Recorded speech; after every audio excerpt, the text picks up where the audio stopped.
আসসালামু আলাইকুম সবাইকে, আশা করি ভালো আছেন সবাই। তো আমরা এখানে দেখুন একটা এল পার্কিং করার একটা স্পেস তৈরি করছি। তো এই জায়গাটার মধ্যে আমরা এল পার্কিং করব, ঠিক আছে। তো এই যে আমার ভাই, বড় ভাই, উনি কুমিল্লা থেকে আসছেন ড্রাইভিং শেখার জন্য। তো উনি মোটামুটি কয়েকদিন আমাদের এখানে ক্লাস করছেন, 8-10 দিন।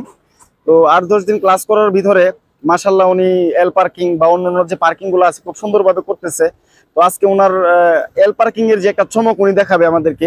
আমরা যারা নতুন ড্রাইভিং শিখতেছি, আমরা কিন্তু যদি এই ভিডিওটা একদম শেষ পর্যন্ত দেখি তাহলে আমাদের এল পার্কিং করাটা একদমই সহজ হয়ে যাবে।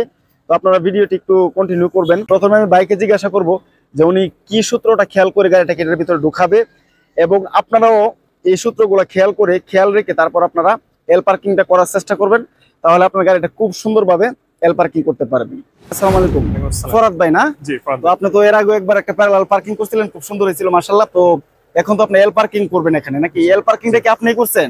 হ্যাঁ, এল পার্কিং। আচ্ছা, কয়দিনের ক্লাসের পরে করলেন এটা?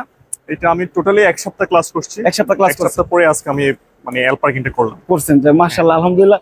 তো বিষয়টা আপনার মাথার মধ্যে ঢুকছে নাকি? হ্যাঁ, আমি যখন আপনাকে বিষয়টা বুঝাইলাম, এটা আপনার কাছে কিরকম লাগছে? ভালো লাগছে নাকি? হ্যাঁ, ভালো লাগছে। এবং এই সূত্র ধরেই আমাকে মোটা পার্কিং করতে আমার কাছে অনেক ইজি মনে হয়। ইজি মনে হয়েছে না? হ্যাঁ, অনেক আচ্ছা, এখন দর্শক আমাদের ভিডিওটা দেখতেছে, আপনি একটু কষ্ট করে কিভাবে এল পার্কিংটা করছেন এই বিষয়টা একটু আমাদের সাথে শেয়ার করবেন। আপনি আমাকে যেভাবে টিপস দিচ্ছিলেন আমি ওইভাবেই আপনাকে এক্সপ্লেইন করে বুঝাই বলি। আচ্ছা আচ্ছা, বলেন। আমার এই যে প্রথম যে স্টিকটা ছিল, এক্সাম্পল যে আমার গাড়িটা ওখানেই দাঁড় করা ছিল। আচ্ছা আচ্ছা, ছিল। ওখান থেকে আমি যখন রিভার্স গিয়ারে আসতেছিলাম, যখন আমার মানে বাম সাইডে যে গ্লাসটা ছিল, মানে সাইড মিরর, হ্যাঁ হ্যাঁ, সাইড মিরর যখন এটা খেয়াল করতে যাচ্ছে। হ্যাঁ হ্যাঁ, এটা তখন আমি ফুল বাম দিকে ঘুরাইছি। আচ্ছা আচ্ছা, বামে ঘুরাইছেন, তারপর বাম দিকে ঘুরাইছি। যখন আমি দেখলাম যে আমার গাড়িটা এইদিকে সোজা হয়েছে, তখন সেটা আমি আবার ডানে ফুল কন্ট্রোল নিয়ে করলাম। করার পরে রিভার্স ব্যাক দিয়ে আমি পুরো পিছন দিয়ে দিই। আচ্ছা, আপনি ওই লুকিং গ্লাসটা দেখি পিছনের স্টিকটা খেয়াল করছিলেন? হ্যাঁ হ্যাঁ, স্টিকটা খেয়াল করছিলেন। তো এটা সিস্টেমটা হচ্ছে, আপনার প্রথম গাড়িটা ওই জায়গার মধ্যে দাঁড়ানো থাকবে, আপনার এইভাবে লম্বলম্বি করে দাঁড়ানো থাকবে। তারপর আপনার গাড়িটাকে আস্তে আস্তে করে এভাবে এনে এটার ভিতরে ঢুকাতে হবে, ঠিক আছে। তো প্রথমে হচ্ছে আপনার ওই দিক থেকে আপনারা এই স্টিকটাকে, এক নাম্বারের স্টিকটাকে আপনারা ফলো করবেন। আপনারা যখন বাম দিকের যে সাইড মিরর আছে, লুকিং গ্লাস আছে, এই লুকিং গ্লাসটা দিয়ে খেয়াল করবেন আপনাদের বাম সাইডের যে চাকাটা আছে পিছনের, এই চাকাটার কাছাকাছি চলে আসছে এরকম অবস্থায় যখন আপনারা এই স্টিকটাকে দেখবেন, তখন ফুল বামে ঘুরাই দিবেন। ফুল বামে ঘুরাই দিয়ে আপনারা গাড়িটাকে ধরে রাখবেন। তখন আস্তে আস্তে করে গাড়িটা ওই দিক থেকে আসতেছে, ফুল বামে ঘোরানোর ফলে গাড়িটা আস্তে আস্তে করে ঘুরে এইভাবে এরকম হয়ে যাবে। এরকম হয়ে যাওয়ার পর আপনার ডান দিকের যে মিরর গ্লাসটা আছে, লুকিং গ্লাসটা, ওই লুকিং গ্লাসটা দিয়ে আপনারা পিছনের যে 3 নাম্বার স্টিকটা আছে, এই 3 নাম্বার স্টিকটাকে আপনারা ফলো করবেন। ফলো করার পর যখন দেখবেন লুকিং গ্লাসের মধ্যে 3 নাম্বার স্টিকটাকে ভাসতেছে খুব ক্লিয়ার, তখন স্টারিংটাকে সোজা করে ভিতরে ঢুকাই দিবেন। দেখবেন আলহামদুলিল্লাহ খুব সুন্দর একটা পার্কিং হয়ে গেছে, ঠিক আছে। এখন বাইক গাড়িটা এখান থেকে বাহির করবে, আবারও পার্কিং করবে। আপনারা দেখবেন শেষ পর্যন্ত, আশা করি আপনারা উপকৃত হবেন। ভিডিও ভালো লাগলে লাইক করে দিবেন, আমাদের ইউটিউব চ্যানেল সাবস্ক্রাইব করে আমাদের পাশে থাকবেন।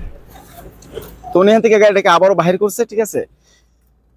তো বাহির করার পর আবার উনি এখানে পার্কিংটা করবে। আপনারা একটু খেয়াল করুন উনি কিভাবে পার্কিংটা করে আবারও। তো উনি হচ্ছে এখন 1 নাম্বার স্ট্রিটকে ফলো করে ফুল বামে ঘোরাবে, ঠিক আছে। তো ফুল বামে ঘোরানোর পর যখন গাড়িটা আপনার লম্বি ওইদিকে মাথাটা চলে যাবে আর লুকিং গ্লাসটা দিয়ে 3 নাম্বার স্টিকটা দেখা যাবে, তখন উনি স্টার্টিংটাকে সোজা করে দেবে, ঠিক আছে। দেখুন প্রথমে উনি ওই স্টিকটাকে ফলো করে কিন্তু ভিতরে ঢুকাইছে, এখন উনি এই লুকিং গ্লাসটা দিয়ে এই স্টিকটাকে ফলো করবে, ঠিক আছে।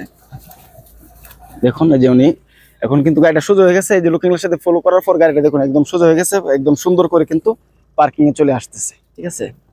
তো দেখুন একদম ইজিলি ভাবে কিন্তু চলে আসছে। চমৎকার, আলহামদুলিল্লাহ, খুব সুন্দর পার্কিং করা হয়েছে, খুব সুন্দরভাবে 4টা স্টিকের ভিতরে গাড়িটা আছে, ঠিক আছে। তো গাইজ, আপনারা যারা পার্কিং করতে পারতেছেন না, মানে একটু ঝামেলা মনে হইতেছে, একদম কিন্তু সহজ। আপনারা প্রথমে ওই দিক থেকে বামের স্টিকটাকে ফলো করে ফুল বামে কেটে তারপর আপনার 3 নাম্বার স্টিকটাকে দেখে গাড়িটাকে সোজা করে ভিতরে ঢুকাই দিবেন। তো আলহামদুলিল্লাহ পার্কিং হয়ে যাবে। তো আমরা আজকে এখানে যাচ্ছি, অচিরে দেখা হবে নতুন ভিডিওতে। যদি ভিডিও ভালো লাগে অবশ্যই কিন্তু লাইক করতে বলবেন না, লাইক করে দিবেন, সাবস্ক্রাইব করে দিবেন আমাদের ইউটিউব চ্যানেল। আর ফেসবুকে যারা ভিডিওগুলো দেখতেছেন অবশ্যই শেয়ার দিয়ে দিবেন। আপনারা সবাই ভালো থাকবেন। আল্লাহ হাফেজ, আসসালামু আলাইকুম।